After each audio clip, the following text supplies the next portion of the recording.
तीन दुख प्रत्येक जीव के पीछे अनवरत लगे रहते हैं।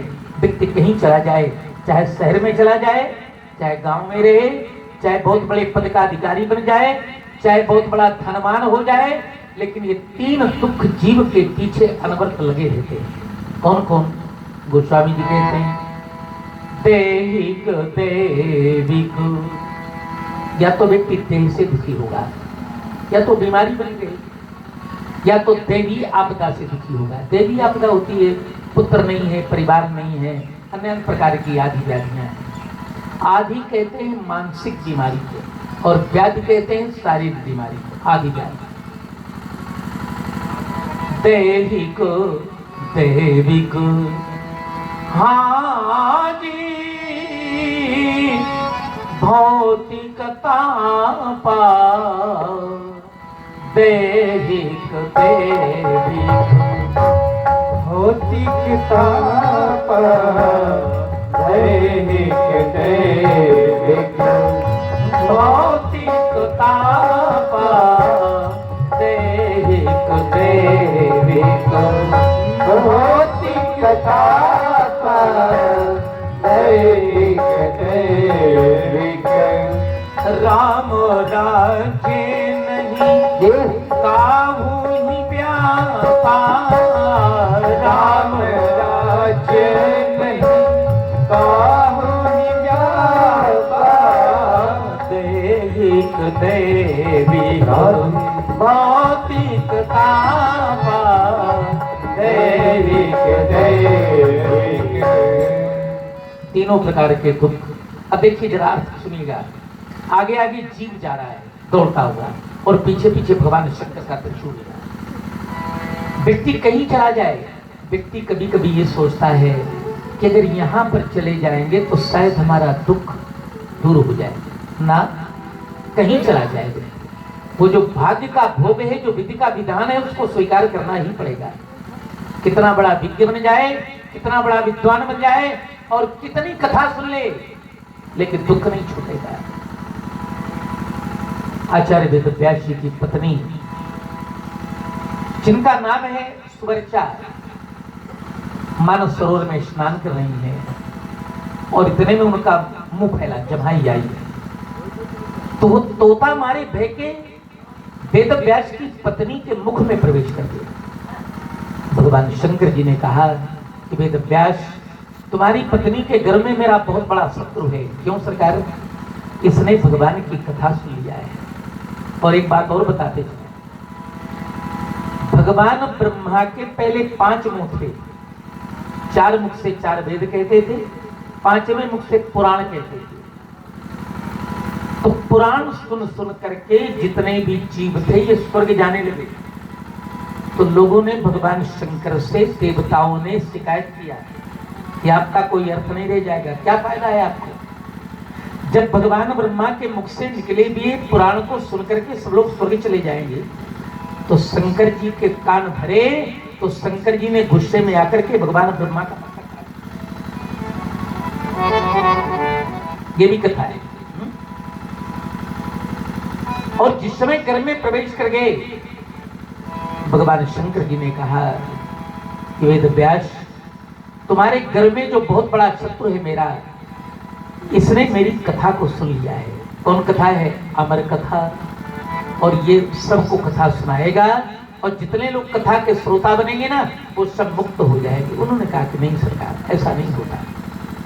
आपने कभी अनुभव किया होगा, बरसात होती है 4 महीने, कहीं कहीं पानी की बाढ़ आ जाती है, और कहीं कहीं पानी का एक बूंद नहीं रह जाता। क्यों? इसलिए कि व्यक्ति के जीवन में जहां पर गहराई होती है वहां पर पानी रुकता है, और जहां पर व्यक्ति के जीवन में अहंकार की ऊंचाई होती है वहां पर पानी नहीं रुकता। गोस्वामी जी कहते हैं, ओम समिटे समिटे चलो भरहि तलावा, जिन सद्गुण सज्जन बहि आवा, जिन सद्गुण सज्जन बहि आवा,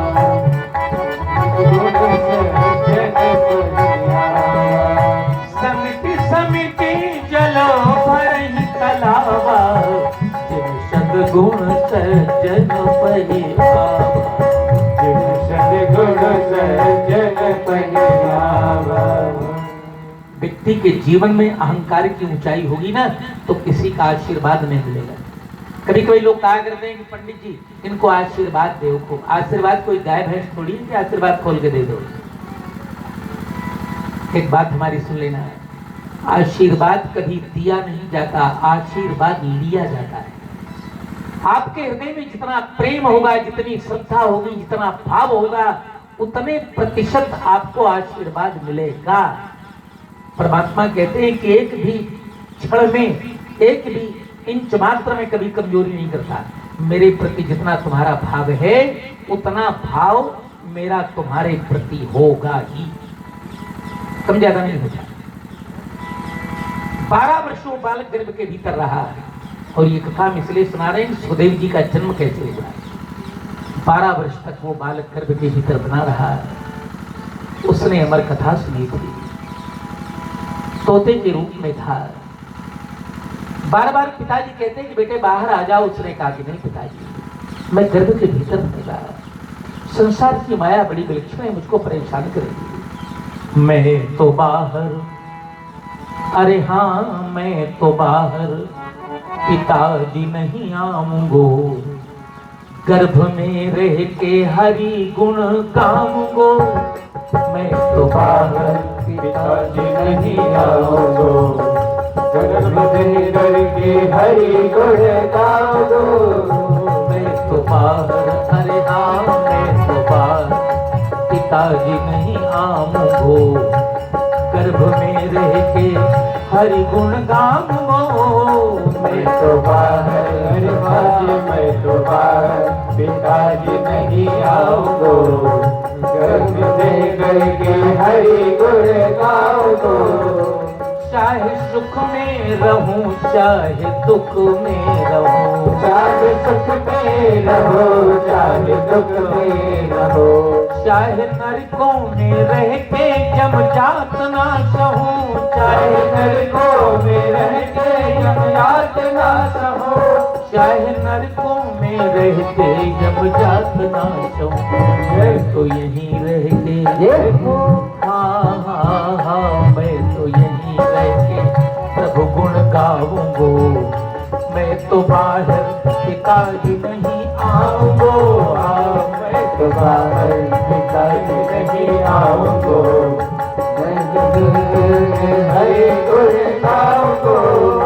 मैं तो बाहर, अरे हाँ मैं तो बाहर, पिताजी नहीं आओगो। गर्भ में रह के हरि गुण गाओगो। देखिए सुखदेव जी गर्भ के भीतर से कहते हैं कि सरकार चल रही मोह झंझा भयंकर महा, चल रही मोह गंगर भयंकर वहाँ। काम व्यापार चलता निरंतर वहाँ। काम व्यापार चलता निरंतर वहाँ। काम व्यापार चलता निरंतर। हर व्यक्ति व्यापार कर रहा है भला, चाहे वो आचार्य जी हो, चाहे व्यास जी हो, चाहे पंडित जी हो और चाहे साधु जी हो। व्यापार ये कौन कह रहा है? सुखदेव जी कह रहे हैं। और सुखदेव जी की वाणी को मिथ्या नहीं किया जा सकता। काम व्यापार चलता निरंतर वहाँ। काम व्यापार चलता निरंतर वहाँ। मैं तो सपने में, अरे हाँ सपने में कल नहीं पाऊंगो। गर्भ में रह के हरि गुण गाऊंगो। मैं तो बाहर, अरे हाँ मैं तो बाहर, पिताजी नहीं आओगो। गर्भ में रह के हरि गुण गाओगो। गर्भ में रह के हरि गुण गाओगो। 12 वर्षों के बाद वो बालक गर्भस्थ शिशु बाहर आया और ये पहला श्लोक यहां से लिखा गया है। जहां वो बालक बाहर आया, चल पड़ा। वेद व्यास जी लिखते हैं, यम प्रव्रजंत मनुपेतम पेत कृत्यम द्वैपायनो विरह कातर आजुहार।